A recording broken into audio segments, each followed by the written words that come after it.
I'm here with Mallory Simmonds, the Chief Executive of social first agency JungleCreations. Welcome to Cannes. Thank you. And also congratulations, you're fairly recently appointed as Yeah. the Chief Executive of Jungle. What have you been doing in your first sort of few months of getting used to the job? Yeah. So I'm telling people I'm still counting weeks like it's a newborn. I'm on 9 weeks now, and I think when I get to 3 months is kind of when I have to start switching to months. Okay. But obviously, you know, I spend a fair amount of time just kind of getting my feet under me and getting an idea of the business and what's been driving the business and what the opportunities are.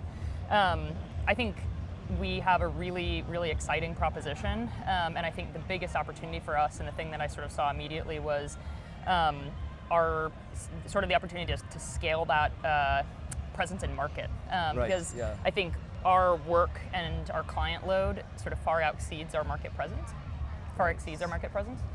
And so just being out in market and telling people what we do is a really big part of that work over the next few months. But I think just sort of getting a handle on what the opportunities are, and there's a lot even more upside in the business than I originally thought there was, so feeling pretty good about things.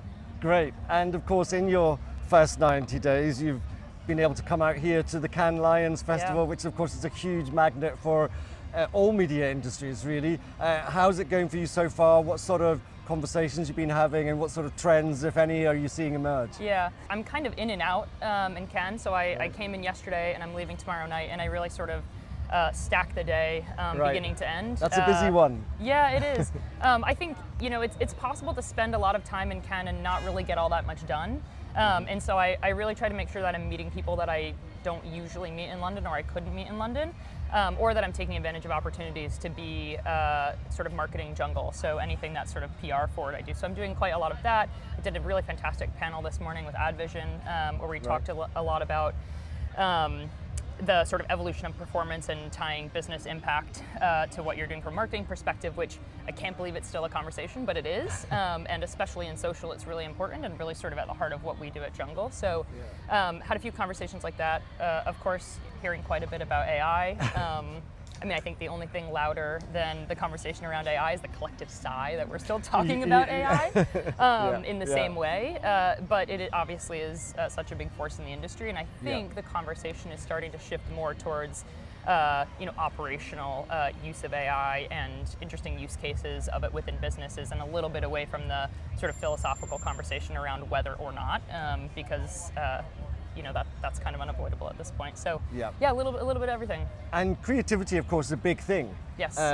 It's partly in your name. Yes. So how confident are you about maintaining creativity at this time where technology is knocking at the door so loudly? Yeah, I mean, I think it's paramount. We were sort of speaking about this morning.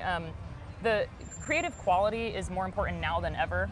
There's a lot of conversation around the need for volume and variation, particularly the way that the platform algorithms have evolved, and sort of the need to have more creatives that you can reach more audiences, and that's true.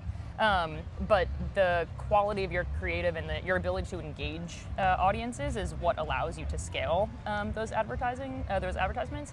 And so you can't lose sight of that, and balancing between that volume and variation and the necessary use of AI-generated creative in order to get to that volume and creative quality is the main challenge for advertisers today.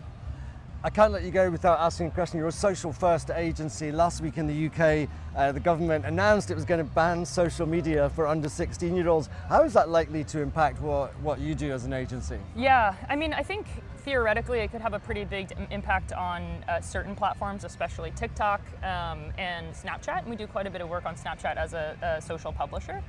But I think, the thing I probably have to say to the UK government is good luck. I think it's going to be really, really hard to enforce. I agree with it actually from a philosophical perspective, and as a parent, someone with a toddler, I sort of look at her future and social media is something that worries me.